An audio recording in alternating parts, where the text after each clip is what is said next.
మొత్తానికి ఎందుకు ఇష్టం రామ్ చరణ్? రామ్ చరణ్ అంటే మా బ్లడ్ అన్న, మా బ్లడ్ రామ్ చరణ్.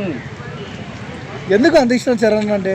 మాకు మా మెగాస్టార్ చిరంజీవి గారు అంటే చాలా ఇష్టం, తర్వాత రామ్ చరణ్ గారు అంటే మాకు చాలా ఇష్టం అన్న. ఓకే, పెద్ద లుక్ ఎలా అనిపించింది అన్న మీకు? అసలు చూస్తే మైండ్ బ్లాక్ అయిపోతుంది అన్న. చాలా ఆ లుక్ చాలా ఎక్స్ట్రాడినరీగా ఉందన్న. ఓకే, రాబోతున్నాయి కదా మేడం గ్లిమ్స్, ఎలాంటి ఎక్స్పెక్టేషన్స్ ఉన్నాయి మీకు? మేమైతే చాలా ఎక్స్పెక్ట్.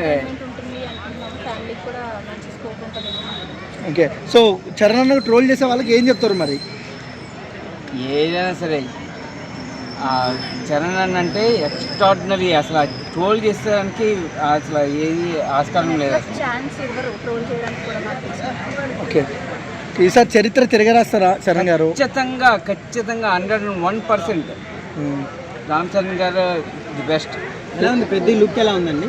నేను చూసినప్పుడు చాలా చాలా బాగా అనిపించింది నాకు. అసలు ఆ లుక్స్ చాలా అంటే చాలా మాస్ లుక్లో మనకి మంచి ఇదే ఉంది, చాలా బాగా అనిపించింది. మరో గేమ్ చేంజర్ అవుతుందంటారు చాలా మంది. డెఫినెట్గా 100%. నాకు చాలా బాగా అనిపించింది. ఎలా ఉంది రామ్ చరణ్ లుక్స్ అని ఎలా అనిపిస్తుంది అన్న? ఆ మాస్ లుక్ చాలా బాగుంది. అంటే క్రికెట్ బ్యాక్గ్రౌండ్ అంటున్నారు, అదే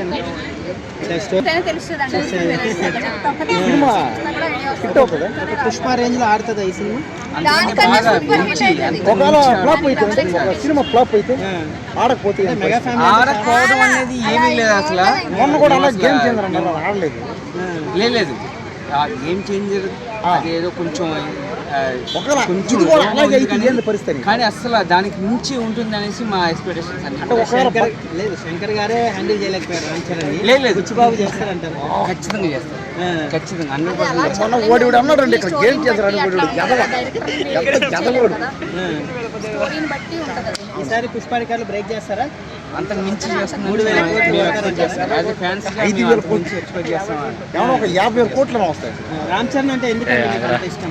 మేము మా చిరంజీవి గారి నుంచి మేము పవన్ కళ్యాణ్ గారు, తర్వాత మా ఫ్యామిలీ మొత్తం మెగాస్టార్ ఫ్యాన్స్. సో తర్వాత ఆయన వారసత్వంగా ఇంకా ఆయన చేసేది కూడా అదే కాకుండా రామ్ చరణ్ గారు కూడా డిఫరెంట్. కొంతమంది అంటే చిరంజీవి గారి స్థాయి తెలియకుండా ట్రోల్ చేస్తూ ఉంటారు, ఉదయకరణ్ ఏదో చేశారనేసి. వాళ్ళందరూ లేదండి, అదంతా నాన్సెన్స్ అంతా కూడా అన్నారు కదా స్థాయి అని. అటువంటి ట్రోల్స్ కూడా ఉంటాయి.